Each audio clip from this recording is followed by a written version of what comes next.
moved when I was 16 years old, and I moved to England in this very small town called Bromsgrove. It's about 30 minutes away from Birmingham. And the thing is, I kind of knew that I was going to move. Like, my mom told me about boarding school when I was 12, I think. So I knew that, the day would come and I would go. And I was very excited because I had sort of this like fantasy vision about it. And I was like, yeah, I'm going to go there and it's going to be so cool. And I forgot about the idea that I would have to wear a uniform and there would be rules and I would have to be away from all my family and all my friends from home. So I didn't really take that into consideration.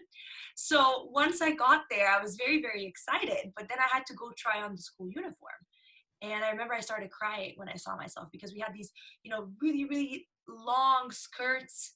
And, we had to have our hair up and we couldn't really wear makeup.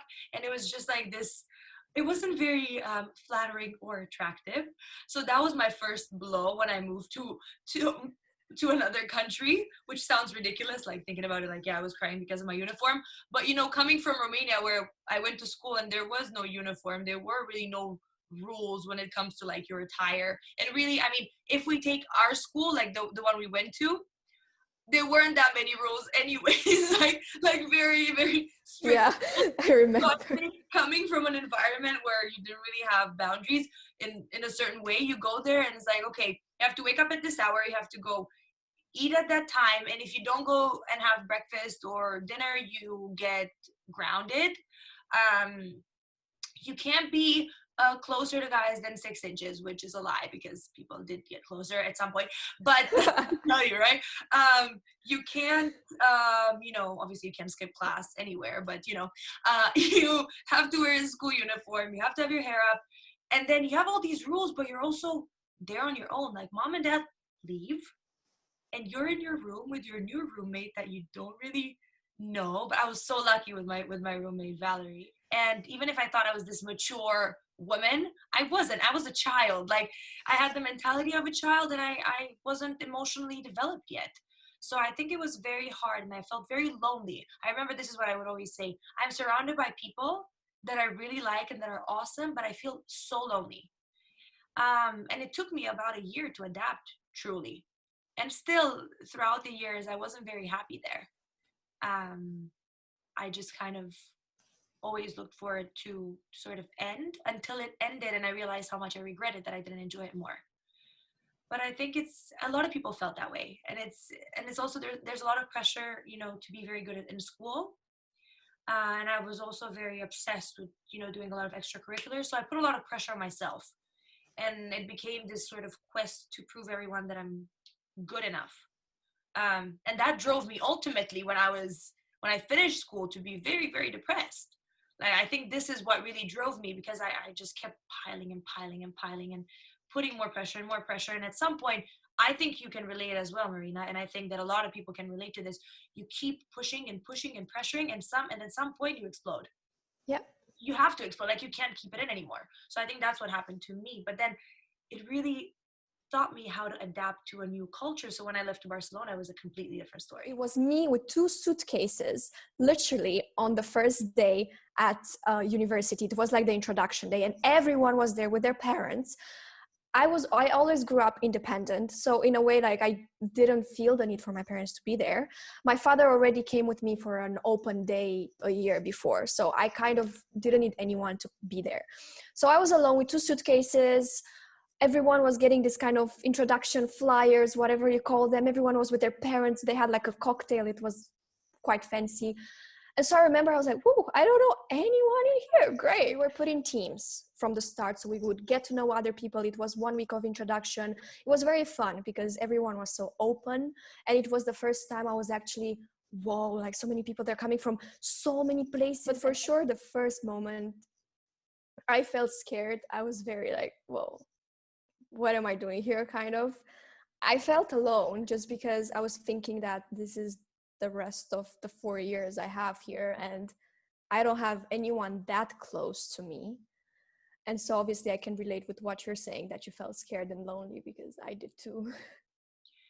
Yeah, and I think, now looking back, you just kind of want people to tell you it's gonna be fine, and that, you know, they feel and they understand you, but people can't relate, right? So I mean, if they're not there, they can't relate, and they only see the outside of it, and everything just seems perfect, which on in some way it is, like, you know, I think we're both grateful for the opportunities of education we had, because that's very rare, Yeah. and I'm very aware of that, and I'm very grateful for that. But I think with that, you know, also comes uh the side that people don't really get, is the fact that you're young and you leave your family, and it's hard. And I think now with my sister, she's there right now, she's in the same school, so it's fun to kind of, she knows exactly what to do, what to not do, which teachers are nicer, which are not that nice. But so she knows how to navigate school much easier. But I think for her in the first year, she felt very similar feelings. And then we kind of all as a family realized that, you know what, yeah, I mean, that's the thing, you know, you really move to another country, you're on your own, and it's just, you need time to Yeah. adapt. But I think one thing that makes it easier is just to be aware that you're not alone. Because a lot of people, they think, yeah, I'm the only one, like none of my friends here in school feel that way, everyone's just happy and they feel perfect, and I'm just the only weird one that feels out of place. But I think everyone feels the same way. Everyone left their home, everyone, you know, doesn't have their family and their you know, friends from home with them, so they all feel a bit out of place until they adapt. So I think realizing that you're not alone and that your feelings are valid. For me, uni was another level, but it was because I chose to not make the same, not mistakes, but not have the same mindset that I had when I went to England. So I went into uni with the idea that I'm going to make friends instantly and easily, that I'm going to succeed in all my studies, and I'm going to have great grades, but also that I'm going to have so much fun, and that I'm going to meet insane people. And that's exactly what happened. So I, as soon as we had the induction day, like as you did, and my mom, I think my mom came with me, but she didn't come to the induction day. Or had she left? No, she had left already. She had left already. So I remember I came into the school, and and sort of the director of the school had a speech, and I was sitting there and I didn't really talk to anyone. And I remember like starting to tear up and like looking down and texting my mom like, I'm not gonna make friends. And then she replied to me, she was like, what are you talking about? You've been there for like 2 minutes. Can you relax? I felt a bit like a failure, you know, taking a gap year, because I had this projection about myself that I would, you know exactly what I wanted to do, and I would go and achieve and do this and do that. But I kind of had this fantasy in my head, but I had no plan. So for me, it was more like a wake up call, like, you know, slow down. It's okay. You have time. And I'm grateful for my parents that they supported me. I didn't expect that they would. They actually encouraged me to do that, because they were like, listen, it's better for you to take a bit of time than rush into something where you're not 100% sure, and also not be mentally, you know, not be mentally there with it, you know, like, because Exactly.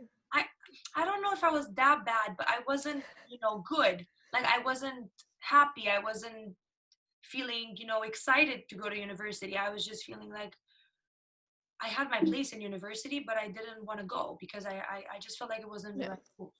So if you are young and if you are just finishing high school, you don't have to take a gap year, but consider it. I mean, you don't have to say I work, but like, you know, you can travel, you can work. Um, but I think it will just give you a lot of perspective, and it might be the right thing for you. It might not be the right thing for you. If you know exactly what you want to do, and if you're set and you have this sort of schedule that you've you know, prepared for Yeah. yourself. Although I've been talking to people, and I think a lot of people are like sort of waking up to the idea that like, yeah, I wanted to do this thing, but now I'm kind of there, and I'm like, okay, maybe that's not the direction that I've always wanted, you know. So it's fine to change your mind. I think especially in your 20s, I'm trying to get used to the idea that your 20s don't have to be perfect, and you don't have to have it all figured out. You can still experiment, even in your 30s. I mean, I love Gary Vee for that. He's always, stop stressing out. Like we, you know, we live until we're 100 these days, if we're lucky, obviously, but we live a lot longer than our ancestors used to. So we have time to make mistakes and to experiment and to try out new things and to fail.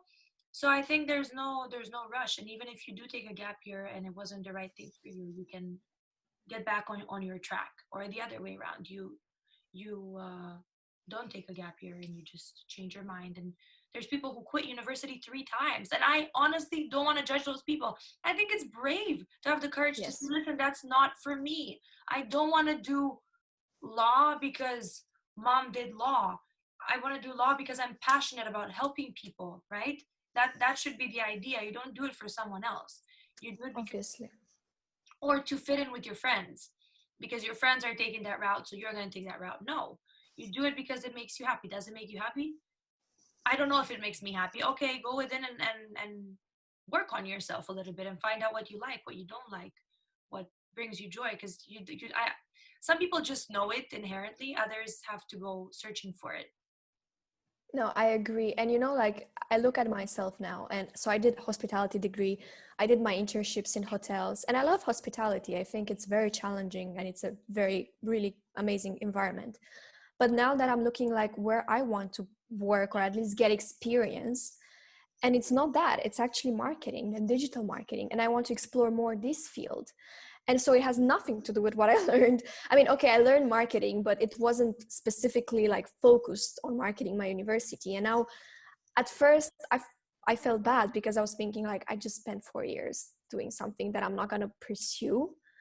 But then I remember that at the end of the day, that's how life is. And I don't want to, like this is just personal thing, but I don't want to be unhappy later on in life. So I'd rather take a risk now and do what I actually love doing or think that I love doing and explore it, and then be happier that at least I took that risk and that decision.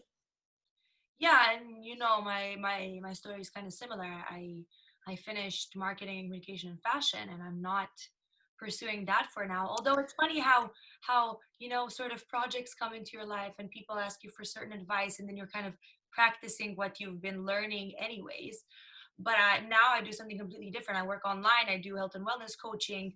I'm starting this podcast. Like, for me, it's a completely different direction. I was supposed to go to do a master's, and everyone that, all my friends in London, they were like, when are you coming to London to do a master's? And I'm like, I'm not anymore. Don't be afraid to say hi. Yes. And just explore. I think explore, get to know yourself, get to know what you like. And it's scary for sure. But it's also really like, look, don't make the mistake I made, maybe, that now looking back, I was like, "Ooh, that was really fun." But I didn't feel like that in that moment. I did the same thing. And have patience with yourself and understand that you're not alone. I think that's also a very big thing. And it's okay to be vulnerable with the people around you and express how you feel, because a lot of the times people feel the same way, but they're scared to express it to you. So then if you make that move to sort of be like, listen, I feel a bit alone, then they're probably going to be like, yeah, me too. Okay, let's be alone together. So I mean, it's just being open, which I didn't do much of, to be honest, vulnerability. But we were talking earlier, that's something I need to work on. But